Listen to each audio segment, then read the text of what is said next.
Très bien. Bonjour à tous. Bienvenue dans cette salle du Diapason pour ouvrir la première conférence du cycle des conférences de l'Institut de physique de Rennes. Bienvenue à vous, chers amis de la science. Je vous laisse découvrir le programme. Donc, nous sommes très heureux de vous accueillir, moi-même et toute la cellule d'animation scientifique de l'Institut de physique de Rennes. Et je vous laisse découvrir le programme derrière moi projeté. Alors, c'est un programme un peu spécial cette année qu'on vous a concocté pour différentes raisons. Tout d'abord, nous irons directement au fait. Nous allons fêter en 2018 les 10 années de l'Institut de physique de Rennes, qui a donc été créé en 2008. Donc vous voyez, je reviendrai vers notre conférencier aujourd'hui, différentes, M. Jean-Marie Vigoureux sur l'univers en perspective, M. Toby sur l'habitabilité de certains océans aux confins du système solaire, M. Mangin sur le magnétisme sur les spots de lumière, M. Gay pour faire un lien, une conférence dédicacée à l'histoire des sciences, qui fait partie de l'UFR de philosophie. À noter la première conférence de 2018 pour les 10 années de l'Institut de physique, une conférence de M. Haroche, prix Nobel de physique 2012, portant très certainement sur la physique quantique, et plus particulièrement le suivi de la décohérence entre le monde quantique et le monde classique. M. Bègle, du département de chimie, Mme Pascale Sélénard-Mardon, une figure locale, M. Gouffy, qui nous présentera la physique moléculaire, figure locale de l'Institut de physique de Rennes, et enfin M. Chapoul. Donc un très très beau programme. On espère vous voir très nombreux. Je ne vais pas m'étendre plus pour que le conférencier puisse démarrer. Alors nous avons le plaisir d'accueillir, et je lui en remercie, M. Vigoureux et son épouse qui a fait le trajet aussi, qui ont traversé la France. Donc Jean-Marie Vigoureux est professeur émérite à l'UTINAM, U comme univers, TI comme temps-fréquence interface, NAM nanostructure, AM atmosphère et molécules. Donc c'est une unité CNRS de Besançon. Il nous a fait le plaisir de venir. Nous l'avons choisi, l'unité de cellules scientifiques, pour différentes raisons, mais une très importante. En plus d'être un physicien, c'est une personne qui est auteur, qui a écrit 3 livres. On vous les a envoyés par mail. Les pommes de Newton, la quête d'Einstein, l'univers en perspective, sur ce début de cette physique, la relativité restreinte. Et on souhaitait inviter une personne qui est capable de narrer, de conter en quelque sorte la physique. Voilà. Je vais arrêter de parler. Je vais lui laisser la parole. Et je le remercie d'être venu à Rennes, dans cette salle, nous exposer cette physique. C'est à vous, Jean-Marie. Ça marche, ça ?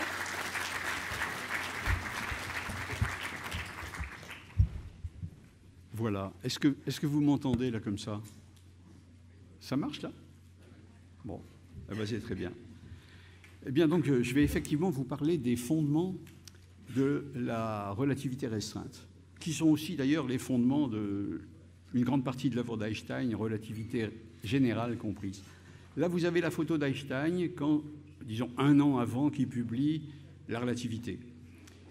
On peut dire qu'il est très jeune et il vient de sortir de plusieurs années, 2 ans de galère, à savoir qu'après avoir été assez brillant à l'école polytechnique de Zurich, il est ingénieur, il a eu son diplôme, son rêve était de faire de la recherche. Il a postulé dans des labos, évidemment en Suisse, en Allemagne, il est né en Allemagne, en Italie, où étaient ses parents, jusqu'aux Pays-Bas, et personne n'a voulu de lui. Je ne rentre pas dans le détail pour les raisons, c'est son caractère très marqué, qui sans doute ne plaisait pas aux différents patrons. Mais grâce à un ami, il a pu trouver un boulot au bureau des brevets de Berne. Là, il a un travail vraiment, on peut l'imaginer, accueillant les inventeurs et leur donnant les papiers simplement pour qu'ils puissent faire des demandes de brevets. C'est un travail vraiment petit. Et quand ses amis apprennent qu'il accepte ce boulot, Et bien, ils lui disent, mais c'est pas possible, tu tournes le dos à la recherche. Et il va leur répondre, mais non, je ne tourne pas le dos à la recherche. Il faut savoir qu'en plus des 8 heures de travail chaque jour, il reste encore 8 heures de loisirs et un dimanche entier. Et donc, il va se mettre au boulot, au travail, faire de la recherche. Et en 1905, il va publier 5 articles qui tous sont d'un niveau assez extraordinaire. L'article sur le mouvement brownien, qui aurait pu lui valoir le prix Nobel, puisqu'il explique l'existence des atomes et il donne le moyen de mesurer le diamètre des atomes. Jean Perrin aura le prix Nobel pour avoir réalisé les expériences qu'il propose. L'article sur la quantification, où il montre qu'il faut considérer la lumière comme faite de grains. Ça, c'est l'article pour lequel il aura le prix Nobel. La même année, il publie la relativité restreinte. Il publie aussi E égale mc2. Et puis, il publie un 5e article que j'aime bien citer parce que, en fait, on ne s'y attend pas. Il écrit, ça montre la personnalité d'Einstein. C'est un article très appliqué qui sera énormément cité pendant le XXe siècle, dans lequel il explique, il fait des calculs, combien il faut mettre de sable dans du béton pour qu'il soit optimum, qu'il soit le plus solide possible. Il explique comment la caséine du lait se prend en masse pour fabriquer le fromage. Et il donne les moyens d'étudier la pollution atmosphérique. Enfin voilà, on est en 1905, il publie la relativité, et je vais vous en donner les fondements autant que ce soit possible, en parlant d'abord de la relativité de Galilée. La relativité de Galilée, la question c'est est-ce que la vitesse est une grandeur relative ou est-ce que c'est une grandeur absolue? Ce qui veut dire, est-ce que la vitesse, c'est une grandeur qu'on peut déterminer sans référence extérieure ou est-ce qu'il faut toujours une référence extérieure? Cas concret, on est ici dans cet amphi. Est-ce qu'on peut, par une expérience, déterminer si on est en mouvement ou si on est à l'arrêt? Alors cette question, elle remonte à Galilée. Galilée, il imaginait pour ça de savoir si on est dans un bateau qui avance à vitesse constante, etc., ou qui est censé peut-être avancer à vitesse constante, on n'a aucun repère. Est-ce qu'on peut savoir si le bateau avance ou pas? Si on a des repères et qu'on aperçoit un phare là-bas, et que 20 minutes après, le phare est là, on pourra dire on est en mouvement par rapport à la côte. Par rapport à la côte. Ah, ça, c'est relativement à la côte. C'est une grandeur relative. Mais est-ce que si je ne vois rien, est-ce que je peux faire une expérience qui me le dira? Alors, ce qu'il imaginait, c'était on va monter en haut du mât d'un bateau, on va lâcher une pierre, et la question c'est si le bateau va assez vite, est-ce que la pierre peut tomber dans l'eau? On pourrait imaginer la chose suivante, à l'arrêt. À l'arrêt, c'est assez évident, la pierre va tomber au pied du mât. Mais on peut se poser la question, si le bateau avançait à moyenne vitesse, peut-être que la pierre tomberait plus loin. Et s'il avançait très vite, peut-être que la pierre tomberait dans l'eau. Si ça se passe comme ça, attention, je ne dis pas que ça se passe comme ça, mais si ça se passe comme ça, alors, il suffira de graduer le pont et on pourra se rendre compte de la vitesse sans regarder dehors, même par la brume la plus épaisse. Et on établira que la vitesse est une grandeur absolue.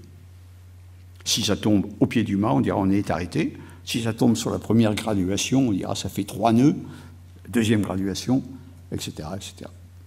Alors, l'expérience a été faite et elle montre que la pierre tombe toujours au pied du mât, comme si le bateau était immobile. Et c'est vrai que dans un système en mouvement, tout se passe toujours comme à l'arrêt. L'exemple du bateau, pédagogiquement, est moins concret parce qu'on n'a pas l'habitude de prendre le bateau. Mais si on posait la question moderne, est-ce que si vous êtes dans le couloir d'un TGV et que vous sautez à pieds joints, est-ce que le TGV peut aller assez vite pour se dérober sous vos pieds de telle manière que vous écrasiez sur la porte au fond du couloir? Vous direz non, on se sent bien, c'est pas ça. Et oui, dans un TGV, s'il ne freine pas, s'il n'accélère pas, c'est-à-dire s'il avance à vitesse constante et en ligne droite, tout se passe comme à l'arrêt. Là, j'ai dessiné, on se verse à boire dans un train. Si on se verse à boire, on pourrait dire, si je me verse à boire comme ça, c'est qu'on est à l'arrêt, si comme ça, c'est qu'on va à petite vitesse, comme ça. Non, c'est pas comme ça que ça se passe. Tout se passe toujours comme à l'arrêt. Et Galilée on a conclu que la vitesse est une grandeur relative. On a besoin, pour la définir, de dire on est en mouvement par rapport à quelque chose. Alors le principe de relativité de Galilée, je l'énonce comme ça. Il est impossible de déceler le mouvement d'un système physique qui se déplace en ligne droite à vitesse constante par une expérience de mécanique réalisée à l'intérieur du système. Ici, dans cet amphi, on ne peut pas faire d'expériences qui nous disent que la Terre est en mouvement. Mais on peut dire qu'elle est en mouvement. Elle se déplace à 30 km par seconde par rapport au Soleil, autour du Soleil. Non, mais voilà. Alors, est-ce que ça veut dire que tout soit relatif? Non. Non, tout n'est pas relatif. Un changement de vitesse, donc une accélération, est décelable sans référence extérieure. Et c'est pour ça que la grandeur fondamentale de la dynamique, ce n'est pas la vitesse, c'est l'accélération. F égale ma. Parce que là, c'est une grandeur absolue sur laquelle tout le monde tombera d'accord. Alors je reviens sur le principe de relativité de Galilée. C'est un énoncé dans lequel j'ai mis « il est impossible de déceler le mouvement par une expérience de mécanique réalisée à l'intérieur du système ». En fait, c'est moi qui ai rajouté ces deux mots. On n'a jamais dit de mécanique dans le principe de relativité. Pourquoi? Eh bien, c'est parce que, à l'époque, il n'y avait que la mécanique. On pensait que tout l'univers, et plus que ça, la vie elle-même, pouvait être expliquée par la mécanique. Donc, au temps de Galilée, quand on disait on ne peut pas déceler le mouvement, c'était évidemment par une expérience de mécanique. Il n'y avait rien d'autre. Et oui, mais au XIXe siècle, on a vu apparaître des sciences nouvelles. On a vu que la lumière, par exemple, ne pouvait pas s'expliquer par la mécanique. Il y a eu la thermo qui est apparue aussi. Ah oui, alors la question est venue, mais attention, on ne peut pas déceler le mouvement par une expérience de mécanique. Mais peut-être qu'on pourrait le déceler en utilisant la lumière. Ah, ça vaut le coup de faire l'expérience. Alors la même question. On va monter en haut du mât d'un navire, on va éclairer le bas. Et est-ce que si le bateau va assez vite, est-ce que la lumière peut, entre guillemets, tomber dans l'eau? C'est la même question. Eh bien, on fait l'expérience et on s'aperçoit que la lumière éclaire toujours le pied du mât, comme si le bateau était arrêté. Somme toute, c'est le même résultat que celui qu'avait trouvé Galilée. Alors évidemment, l'expérience ne s'est pas faite avec un bateau. Comme la lumière se déplace très vite, 300 000 km par seconde, pour arriver à déceler un petit écart avec le pied du mât, il fallait un bateau très rapide. Or, le bateau qui est le plus rapide, encore maintenant, c'est la Terre. 30 km par seconde autour du Soleil. Donc le bateau, ça a été la Terre. On a mis un mât en terre. Et puis en fait, on s'est dit non, le mât, c'est pas la peine de le mettre vertical, ça pose des problèmes expérimentaux difficiles, on va le mettre horizontal. Pourquoi? Parce que le mât n'était vertical que parce que le mouvement d'une pierre, le mouvement naturel de la pierre, de par la pesanteur, c'est la verticale. Mais la lumière, elle se déplace de la même façon dans toutes les directions. Donc autant en profiter, on va mettre le mât à l'horizontale, on va envoyer la lumière et on va voir si la lumière s'écarte du mât. C'est l'expérience de Michelson. Expérience absolument merveilleuse quand on regarde dans le détail. C'est fort. Et tout se passe, c'est ce qu'on a vu, comme si le bateau-terre était immobile. Alors, ce qu'il y a d'extraordinaire, c'est que les gens, pendant 20 ans, ils se sont dit, c'est pas possible, il y a une erreur quelque part, il faut refaire l'expérience, on l'a refait de 36 manières différentes. L'expérience de Michelson, la première, a été perfectionnée par Morley, ils l'ont fait ensemble, et tout se passait toujours comme si la Terre était immobile. Le génie d'Einstein, en 1905, c'est de dire, mais l'expérience nous dit que tout se passe comme s'il était immobile. Bon, on n'a qu'à dire que tout se passe comme si la Terre était immobile. Acceptons le résultat de l'expérience sans se poser plus de questions. Et en acceptant ce résultat, que les autres n'acceptaient pas, il a refondé la physique sur 2 postulats. Postulats étaient d'ailleurs à mettre entre guillemets. Le premier, c'est le principe de relativité. Il est impossible de déceler le mouvement d'un système physique qui avance à vitesse uniforme, en ligne droite à vitesse constante, par une expérience de mécanique réalisée à l'intérieur du système. Eh bien, Einstein, il dit on barre 2 mécaniques et puis c'est tout. Par une expérience. Ça, d'un point de vue philosophique, c'est une induction. Et c'est une induction osée. Parce que quand il dit ça, il dit attention, aucune expérience ne pourra mettre le mouvement en évidence. Aucune. Ça veut dire aussi, si dans les siècles qui viennent, on trouve des chapitres nouveaux de la physique, eh bien ces chapitres nouveaux de la physique ne permettront pas. C'est là l'induction. D'ailleurs, c'est ce qui va se passer au XXe siècle. On va découvrir, au temps d'Einstein, c'est le tout début de la radioactivité. On va découvrir la physique nucléaire, la physique des particules. Einstein, dans son expression, il dit, même si on découvre quelque chose, ça veut dire que si on fait une expérience de physique nucléaire ou de radioactivité dans un système en mouvement, eh bien tout se passera comme si le système était à l'arrêt. Aucune spécialité nouvelle de la physique, aucun chapitre nouveau de la physique ne permettra de déceler ce mouvement uniforme. C'est le premier fondement que donne Einstein. Le deuxième, là encore, je mets postulat entre guillemets, c'est la constance de la vitesse de la lumière. La vitesse de la lumière dans le vide est indépendante du mouvement de sa source. Bon, c'est quelque chose que tout le monde sait à l'époque, mais enfin, il le retire de tout le magma, de toutes les propriétés connues, et il dit ça, c'est fondamental. En somme, ces 2 postulats sont justifiés par des tas d'expériences. Ce n'est pas des choses qui sortent de sa tête, c'est ce que les gens savent.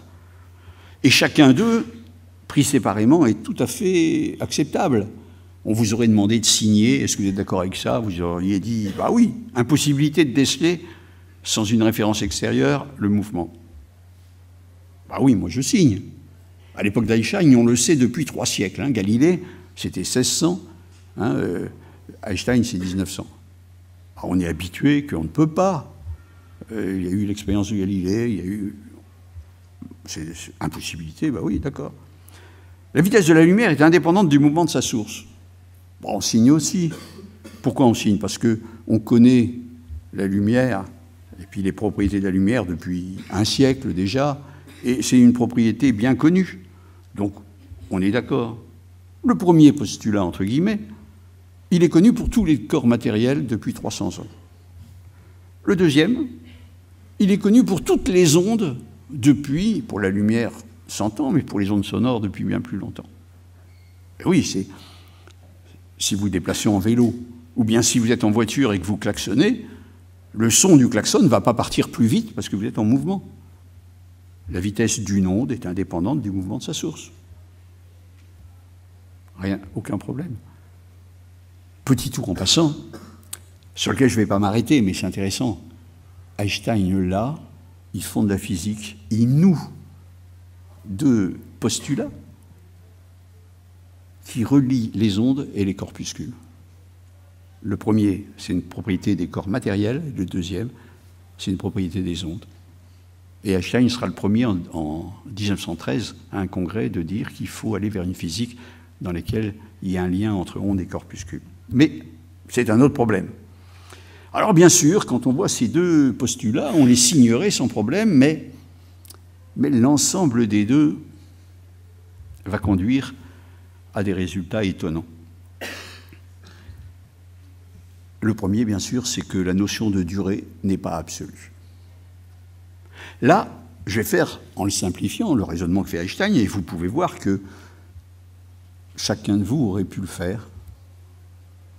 Je reprends le bateau. Pour le marin, la lumière parcourt la hauteur du mât. Elle part du haut du mât, elle arrive au pied du mât. Pour le vacancier, qui voit le phénomène se passer à partir de la plage, la lumière parcourt un chemin plus long, puisqu'elle part quand le bateau est là où c'est indiqué en pointillé, Et puis, elle arrive en bas du mât quand le bateau s'est déplacé. C'est évident. Mais alors, comment le vacancier peut-il voir la lumière parcourir un chemin plus long si pour lui, elle se déplace à la même vitesse que pour le marin? C'est de la physique toute simple. La distance, c'est le produit de la vitesse par le temps. C'est une distance différente, mais que la vitesse est la même. Ben, c'est que le temps est différent, la durée est différente. Si, de la plage, on voit la lumière parcourir un chemin plus long, tout en allant à la même vitesse, ben, c'est que vu de la plage, elle dispose de plus de temps. Ça, c'est quelque chose qui, d'ailleurs, dans un premier temps, va troubler Einstein. La notion de durée n'est pas absolue. On peut regarder un petit peu comment ça se passe. Pour le bateau, si le temps n'est pas le même, on va noter le temps, la durée, temps du marin et temps du bateau. Temps de la plage. La hauteur du bateau, elle est parcourue par la lumière pendant un temps T du marin, H égale CT. Pour la plage, ben on va mettre le temps de la plage. On voit la lumière parcourir CT, ici sur le dessin, et puis le bateau parcourir la distance VT. Eh bien, si vous prenez le triangle rectangle qui est construit comme ça, vous trouvez la relation qu'on appelle de dilatation des temps. Le temps de la plage, la durée plage n'est pas la même que la durée marin. Alors évidemment, à cause du terme V2 sur C2, comme c'est énorme, il faudra aller très vite pour le voir de manière claire. Si la vitesse du bateau est de 30 km par seconde, ben vous voyez qu'une heure lue sur la montre du marin, ça correspond à 1 heure,00000. Bon, il n'y a pas une grosse différence. Elle est mesurable, mais bon, enfin pas dans la vie quotidienne.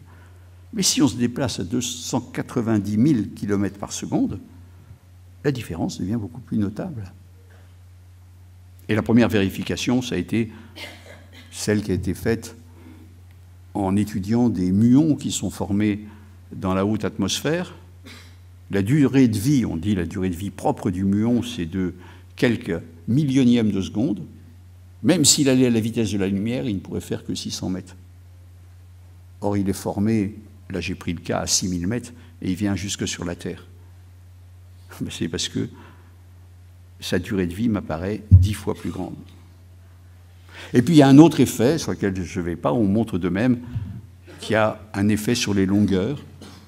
Suivant la vitesse du bateau, la longueur, mesurée par le marin ou mesurée par le vacancier, ne sera pas la même. La différence étant d'autant plus grande que le bateau, bien sûr, va plus vite. On peut s'en rendre compte encore avec le muon. Le muon, il se dit, moi je vis que quelques millionièmes de seconde. Je ne peux au mieux parcourir que 600 mètres. Or, j'arrive sur la plage terrestre. C'est donc que l'atmosphère terrestre ne fait que 600 mètres. C'est ce qu'on appelle la contraction des longueurs. Alors, je vais m'arrêter un peu sur la question de que signifient ces résultats. En fait, on a en face deux interprétations, Lorentz et Poincaré, et celle d'Einstein. Lorentz et Poincaré, ils pensent que ces effets sont dus à l'action d'une force exercée par l'éther. Quand un corps va très vite, il y a un milieu subtil qu'on n'a jamais mis en évidence, mais qui est là, qui crée des tourbillons, si bien que la montre marche mal et la fusée se contracte, les atomes de la fusée, eux aussi, se contractent. C'est un effet des tourbillons d'éther. C'est le mouvement dans l'éther qui crée ces effets. Pour Einstein, c'est pas la peine de se compliquer la tête comme ça, il suffit tout simplement de réintroduire une perspective qu'on a oubliée en physique. Ah oui, si je fais le dessin du haut, ça va choquer parce qu'on oublie la perspective due à la distance. Si on veut décrire le monde qui m'apparaît à moi, il faut prendre le dessin du bas, il faut se dire je dessine les gens d'autant plus petits qu'ils sont loin. Mais il se trouve qu'on a oublié une perspective dans la physique de Newton. On connaît la perspective qui est due à la distance. Plus un corps, plus une maison, plus une personne est loin, plus elle m'apparaît petite. Eh bien, il existe aussi une perspective qui est due à la vitesse. Plus la vitesse est grande, plus il va m'apparaître petit et plus son temps va m'apparaître s'écouler lentement. Dans la perspective qui est due à la distance, il n'est pas nécessaire de faire intervenir des forces pour comprendre que la maison est d'autant plus petite qu'elle est loin. Je ne vais pas me dire la personne que je vois au bout de la rue, elle est petite parce qu'il y a des forces au bout de la rue, il y a des forces terribles qui l'écrasent. Pas besoin. C'est un effet de perspective, il n'y a pas de force. Eh bien, de même, pour Einstein, il n'est pas nécessaire de faire intervenir des forces pour comprendre la contraction des longueurs et la dilatation des durées. Ce n'est pas parce que quand le système va vite, parce qu'il y a des forces, des tourbillons, l'éther qui agissent sur lui, qu'il contracte et qu'il l'abîme. Non, non, il n'y a pas de force. C'est un effet de perspective. C'est pour ça que Einstein écrit que l'éther devient inutile. S'il n'y a pas de forces qui agissent, si l'effet n'est pas dû à des forces, ce n'est pas la peine d'aller chercher la cause de ces forces. La cause de ces forces, c'était l'éther, il n'y en a pas besoin. La relativité restreinte est une cinématique et non pas une dynamique, c'est-à-dire que les effets de la relativité restreinte ne sont pas dus à des forces. Alors, comme toute perspective, la relativité ne décrit pas une propriété du corps, mais une propriété de ma relation à lui. Si je vois une personne au bout de la rue qui est toute petite, ce n'est pas la personne elle-même qui est petite, c'est ma relation à elle qui fait que je la vois petite. Et une perspective implique une réciprocité. La perspective due à la distance, chacun voit l'autre tout petit. Je te vois tout petit, et l'autre là-bas dit je te vois toute petite. Eh bien, c'est la même chose en ce qui concerne la dilatation des temps. L'observateur terrestre va dire à celui de la fusée « ton horloge retarde sur la mienne », mais l'observateur de la fusée va dire « ton horloge retarde sur la mienne ». Chacun voit le temps de l'autre s'écouler plus lentement. Je le répète, c'est exactement comme chacun voit la personne qui est loin plus petite. Je vois la personne au bout de la rue petite et elle me voit plus petit. Alors, ce qui est bien dommage pour comprendre la relativité, c'est qu'il traîne encore dans des livres des choses qui sont des incompréhensions qui dataient de plusieurs dizaines d'années, voire 50 ans. On lit par exemple les horloges, lorsqu'elles se déplacent en mouvement rapide dans l'espace, ralentissent le rythme de leur battement. Plus le muon va vite et plus il dure longtemps. Tout voyage serait-il prolongation de jouvence?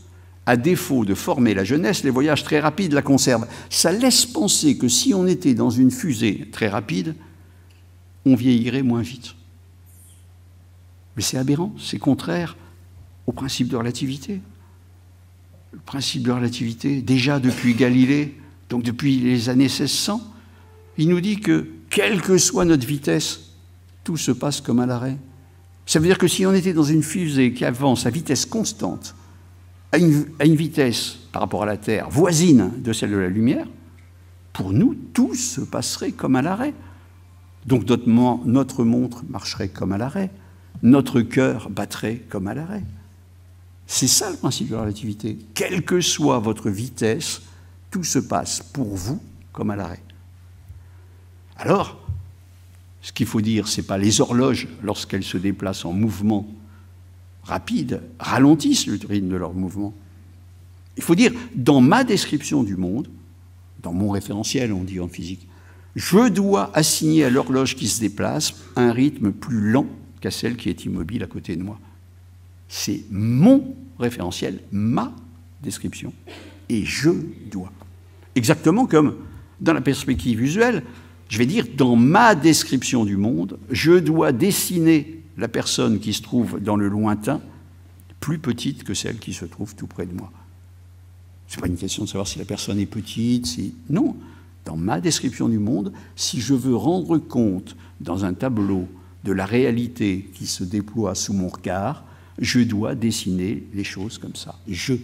Ça ne veut pas dire que les choses dans le lointain sont ceci ou cela. Elles sont comme elles sont. Et Einstein avait prévu qu'il y aurait des problèmes. C'est dans une lettre qu'il écrit, d'ailleurs il a écrit un petit article là-dessus aussi, il dit « La question de savoir s'il y a réellement contraction peut induire en erreur. En effet, il n'y a pas réellement contraction dans la mesure où elle n'existe pas pour un observateur en mouvement avec le système. On voit bien qu'il a compris le principe de relativité. L'observateur qui est en mouvement, tout se passe pour lui comme à l'arrêt. Et il dit, il y a pourtant réellement contraction, en ce sens que pour un observateur qui ne partage pas le mouvement du système, elle peut être en principe mise en évidence par un moyen physique. Exactement comme il n'y a pas réellement diminution de la hauteur de la personne que je vois au bout de la rue, dans la mesure où elle n'existe pas pour cette personne. Mais il y a réellement diminution de sa hauteur, en ce sens que si je prends une photo, je vais voir qu'elle est plus petite. Voilà, c'est une perspective. Alors la théorie d'Einstein, bien sûr, et c'est pour ça qu'elle s'est imposée très vite à tous les grands physiciens de l'époque, elle est plus simple, elle est plus riche. Plus simple, pourquoi? Parce qu'il n'y a pas besoin d'aller chercher des forces, on n'a pas besoin de faire des calculs compliqués. Et puis parce qu'elle permet de comprendre tout de suite que si je regarde ce qui se passe, enfin si je regarde, le mot est mal, mais enfin que dans une fusée, pour moi, observateur terrestre, ce qui se passe dans une fusée, s'il y a une contraction de la longueur de la fusée, il y aura aussi la même contraction de la table, la même contraction de l'astronaute, la même contraction de tout. Hein? C'est comme ici dans ce dessin de perspective. Si je regarde dans le lointain, je peux comprendre que la maison est diminuée, elle m'apparaît plus petite, mais que la personne qui est à côté est diminuée dans les mêmes proportions, que l'arbre qui est à côté est diminué dans les mêmes proportions, que la haie est diminuée dans les mêmes proportions. Dans l'interprétation de Lorentz et de Poincaré, il aurait fallu prouver encore, quand on faisait les calculs de force, qu'un morceau de bois, qu'un morceau d'acier, que de la chair humaine, que tout ça se contracte dans les mêmes proportions, que l'éther agit sur eux de la même façon. Ce n'était pas gagné d'avance, c'était un travail énorme. Donc la théorie est plus simple et elle s'impose. Et j'en profite en passant pour dire qu'il y a un débat qui revient souvent en disant qui a inventé la relativité? Ça dépend de ce que veut dire inventer, ça dépend de la manière dont on conçoit une théorie physique. Là, j'ai dessiné deux routes. On voit bien qu'elles ne vont pas dans la même direction. Le croisement, c'est ce qu'on appelle peut-être les transformations de Lorentz. Et on va dire, qui a trouvé le premier les transformations de Lorentz, qui sont l'outil de base de la relativité restreinte? C'est Poincaré. Ah oui, mais est-ce que c'est lui qui a inventé la relativité? Il a trouvé les équations un peu avant Einstein, mais il n'allait pas dans la même direction. Ce n'est pas la même théorie. Une théorie physique ne se réduit pas à des formules. Ça se réduit, c'est des équations, plus le mode d'emploi de ces équations, plus la manière dont on l'intègre dans le reste de la physique, plus la manière dont on va les interpréter. Un paradigme, c'est quelque chose de plus qu'une équation de physique. Donc, oui, Poincaré a eu son rôle. Il est passé au croisement le premier. Mais la théorie qu'il construisait, c'était une théorie qui était basée sur des forces exercées par l'éther, qui allaient contracter. On ne sait pas pourquoi le bois, le fer, la chair humaine de la même manière. Einstein, c'était autre chose. Alors, comme j'ai donné comme titre les fondements, il faut aller honnêtement jusqu'au bout et dire que cet effet sur les durées ou les longueurs, le fait qu'elle soit relative, c'est le plus spectaculaire de la relativité. Mais ce n'est pas non plus le plus fondamental. Le physicien ne cherche pas ce qui est relatif, il cherche des invariants, des absolus. D'ailleurs, Einstein ne voulait pas qu'on appelle sa théorie de la relativité. Il voulait qu'on l'appelle la théorie des invariants. Bon, c'est, je crois, Planck qui, pour distinguer son interprétation de celle des autres, a dit théorie de la relativité. Mais le fond, c'est de trouver les grandeurs absolues. Et voilà ce qu'on peut trouver, c'est que des gens peuvent se trouver pas d'accord sur la durée, pas d'accord sur les longueurs. Ils ont parcouru la distance 1 pendant un temps de 5. Et l'autre dit non, je ne comprends pas, il y a un témoin qui a vu parcourir la distance 5 pendant un temps de 7 et un autre une distance 1 pendant un temps 5. Ben oui, si la durée et la longueur est relative, tous les observateurs ne sont pas d'accord. Ben, on ne peut pas faire de la physique avec ça. Si on est tous d'accord, imaginez un congrès avec des martiens, on n'en sort pas. Ah oui, mais ce qu'on va découvrir, c'est que ces deux réponses ne sont pas incompatibles, car la différence de leur carré est la même. Et on découvre comme ça que si on n'est pas d'accord sur les durées, si on n'est pas d'accord sur les longueurs, eh bien, il y a une grandeur qui est le carré d'une durée moins le carré d'une longueur, qui est la même pour tous les observateurs. Ce qu'on appelle le DS2, un nom un peu compliqué, un peu abstrait, une grandeur absolue. Alors évidemment, on va se dire, oh là là, qu'est-ce que c'est que cette histoire, hein? C'est ce qui introduit la notion d'espace-temps. J'aurais aimé avoir plus de temps pour parler d'espace-temps. On l'a mal exprimé en français, parce qu'on a mis espace, temps, comme si c'était une juxtaposition de l'espace et du temps. Ouais, si l'espace-temps, ça veut dire qu'on vit à la fois dans l'espace et le temps, c'est pas un scoop. L'homme de Cro-Magnon devait en avoir conscience. Donc c'est pas... Non, c'est pas ça. C'est plus que... Alors, les Anglais, ils ont été plus malins. Ils disent space-time sans tirer. C'est-à-dire qu'ils imbriquent un peu plus l'espace et le temps. Il y a un petit progrès, c'est bien. Mais ça ne dit pas tout. Parce que ce n'est pas une juxtaposition, c'est pas simplement... C'est la différence d'un carré moins la différence d'une longueur.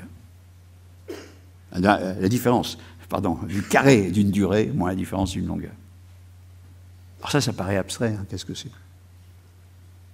Ben vous direz que, mais ça il faut avoir un peu l'habitude de faire un peu, c'est l'intérêt de vous faire des exercices si vous faites un peu des études et si on vous parle de relativité, il faut s'y habituer, il faut apprendre à apprivoiser l'espace-temps. C'est ni plus ni moins abstrait qu'un cube. Le cube, ça ne vous pose pas de problème. Si je vous dis, le cube, c'est un parallélépipède dont toutes les arêtes sont égales et tous les angles sont droits.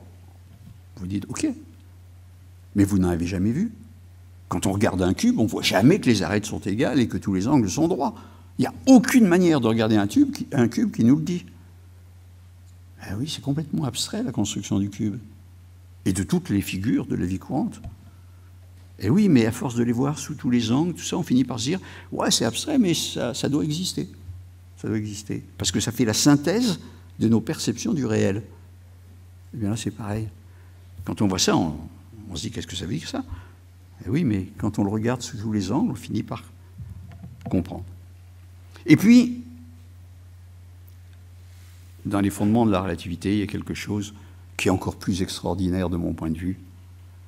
Durée et longueur relative, c'est ce qui tape à l'œil, c'est ce qui surprend, c'est le plus spectaculaire.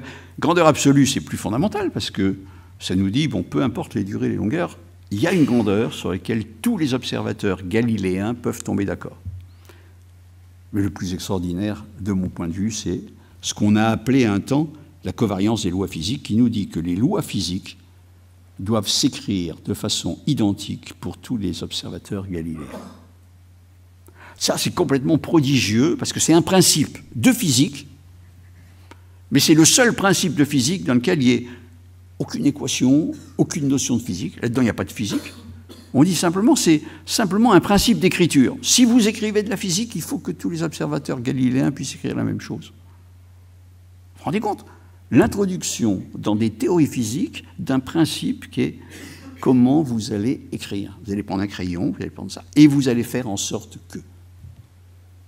Et c'est un principe d'une immense richesse. J'en dis juste quelques mots en disant que l'origine de la relativité, c'est pas l'histoire que je vous ai racontée avec l'expérience de Michelson-Morley pour mesurer ou mettre en évidence le mouvement de la Terre.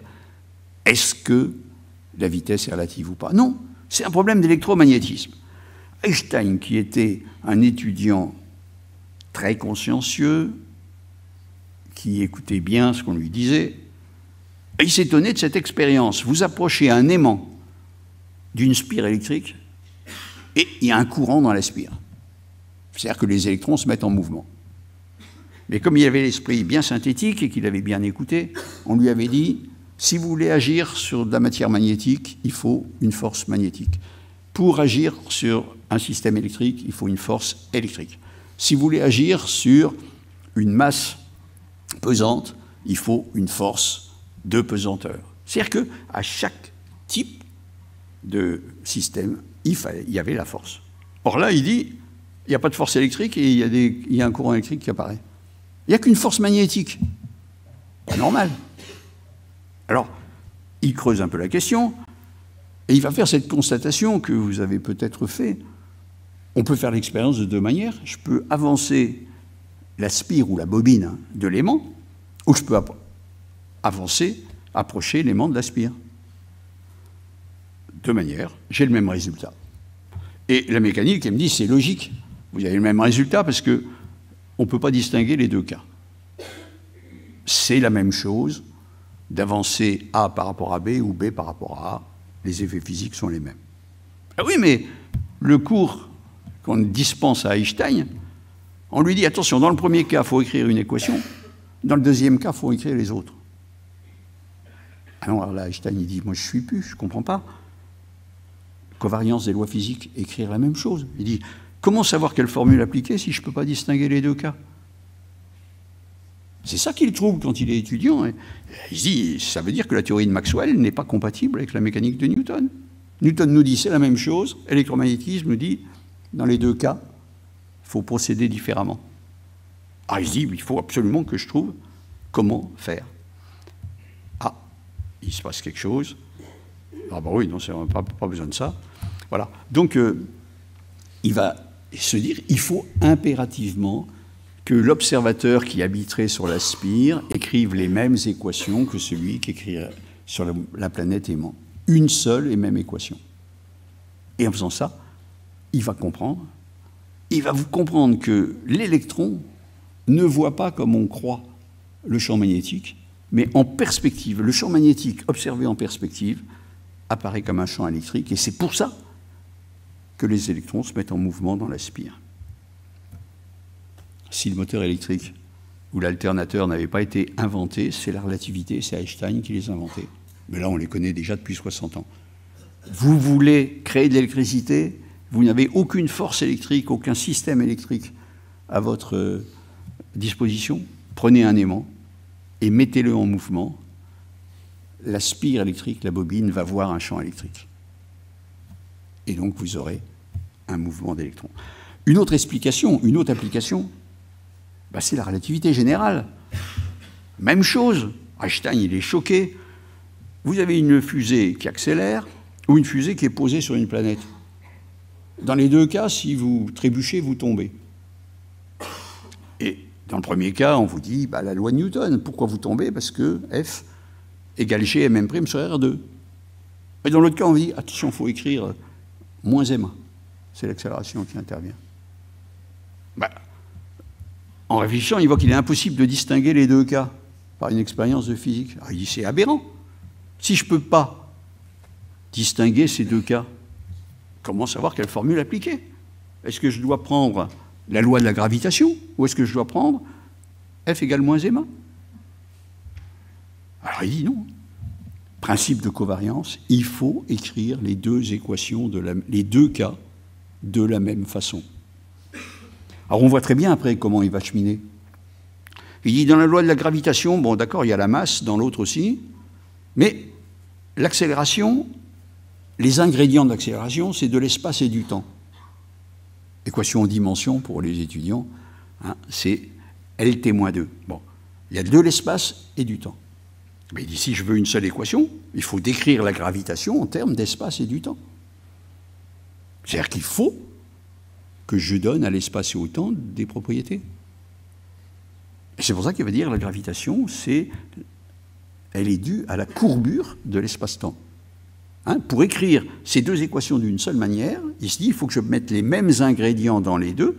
Les ingrédients de l'accélération, c'est espace et temps. Les ingrédients de la gravitation, ça doit être espace et temps.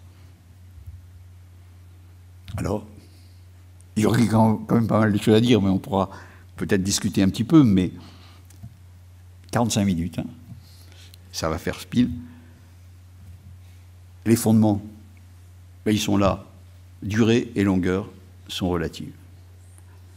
Le plus spectaculaire, ce qui a posé le plus de problèmes peut-être, la presse évidemment s'en est emparée très vite, on a beaucoup discuté là-dessus, Ce n'est pas l'essentiel de la relativité, mais c'est ce sur quoi on trébuche quand même assez généralement. La deuxième chose, deuxième niveau, qui est un peu plus important, c'est, pour le physicien, ce n'est pas le relatif qui est intéressant, c'est l'absolu. Ce qui va être le même pour tous les observateurs galiléens. Eh bien là, on en trouve une. Ce n'est pas les durées, ce n'est pas les longueurs, mais c'est quelque chose qui est le carré d'une durée moins le carré d'une longueur, qui fonde ce qu'on appelle maintenant l'espace-temps, qui ne se réduit pas à dire qu'on est dans l'espace et le temps, ce que tout le monde savait déjà. Voilà.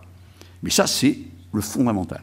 Et puis, le plus fondamental encore, c'est qu'il faut que tous les observateurs galiléens puissent écrire les mêmes lois. C'est en voulant que les lois de l'électromagnétisme soient les mêmes pour la planète aimant et pour la planète le Spire qu'Einstein est conduit à la relativité. C'est pour démontrer, pour écrire de la même manière le cas où la fusée est posée sur une planète ou celle où elle accélère qu'il est conduit à la relativité générale. Et je n'en ai pas parlé plus. Mais c'est en voulant aussi écrire une seule et même équation pour tous les observateurs galiléens, par exemple, que Dirac va trouver la fameuse équation de Dirac et découvrir l'antimatière. Même démarche. Dirac, il dit, tiens, c'est curieux, Schrödinger, il nous donne une équation, mais tous les observateurs galiléens ne peuvent pas écrire la même. Qu'est-ce que je dois faire pour que tout le monde puisse écrire la même équation? Eh bien, il écrit une équation qui est l'équation de Dirac, qui est invariante pour tous les observateurs galiléens, et qui conduit d'ailleurs, non pas à une absurdité, mais quelque chose qui va le troubler au point que, dans une lettre d'ailleurs, il dit, il est sur le point d'arrêter la physique, il dit, je ne peux plus, là, parce qu'il trouve des énergies négatives, tout ce qui va devenir l'antimatière, mais il n'arrive pas à l'interpréter. Mais c'est la force de ce principe de covariance. Alors, le temps est terminé. J'ajoute que c'est une théorie qui est parfaitement vérifiée, et pas seulement à grande vitesse.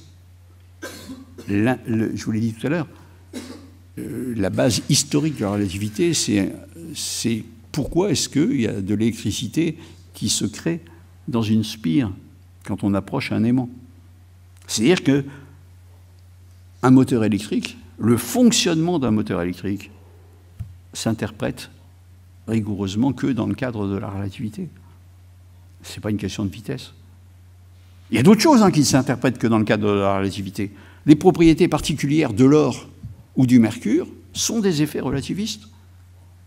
Ça ne nécessite pas que l'or se déplace à grande vitesse. Voilà. C'est une théorie parfaitement vérifiée, et pas seulement à grande vitesse. Il y a des tas d'applications dans la vie courante. Là, ma foi, je me permets de vous remettre, si vous voulez en savoir plus, parce qu'en 45 minutes, on ne peut pas tout dire, 2 livres. Le premier, c'est L'univers en perspective, c'est sur la relativité restreinte. Le second, c'est la suite sur la relativité générale. Et je termine avec quand même cette photo d'Einstein à 24 ans, là, c'est-à-dire un petit peu avant, pendant qu'il pense tout ça. C'est quand même assez prodigieux. C'est vraiment un créateur qui a vu les choses de manière absolument révolutionnaire. Je le rappelle, en 1905, 5 articles, dont 4 qui étaient du niveau du prix Nobel. Démontrer l'existence de l'atome et dire comment le mesurer. Dire que la lumière est faite de corpuscules, inventer en quelque sorte le photon, qui ne sera pas appelé comme ça tout de suite, mais ça viendra. La relativité restreinte et l'équation E égale mc2, c'est quand même quelque chose de formidable. Voilà, je vous remercie. Et merci Jean-Marie.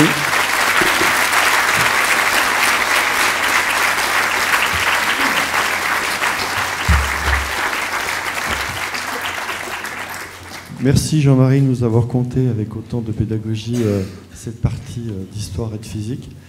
On peut passer à des questions. Je vois qu'il y a beaucoup de... Les licences se sont déplacées en majorité. Donc n'hésitez pas.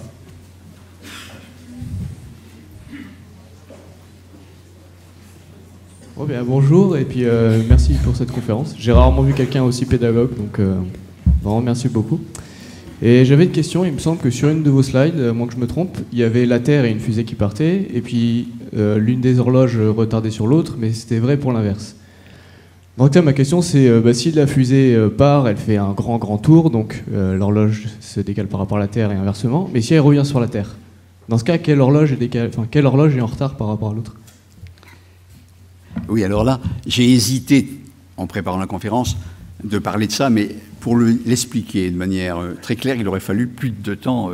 J'étais quand même surpris, 45 minutes, c'est difficile pour expliquer. Bon, c'est l'histoire, ça, du voyageur de Langevin, en fait, qui est posée. Il y a une fusée qui part, qui va faire un tour dans l'espace, qui revient à grande vitesse, sous-entendu, et qui revient sur Terre. Eh bien, Langevin imagine deux jumeaux. Quand il revient, le jumeau sur la Terre a beaucoup vieilli et le jumeau qui est allé voyager dans l'espace est resté beaucoup plus jeune.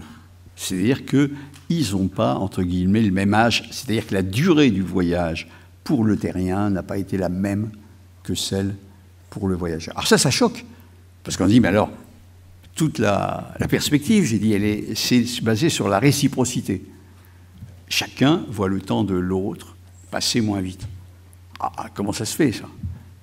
Et en même temps, on peut souligner le génie de Langevin. Einstein admirait beaucoup Langevin, qui tout de suite a vu les choses. Il a compris tout de suite ce qui se passait. Alors, comment est-ce qu'on peut analyser ce phénomène? Ce phénomène, il est intéressant à souligner plusieurs choses dans la relativité. La première, c'est que l'idée de réciprocité implique deux.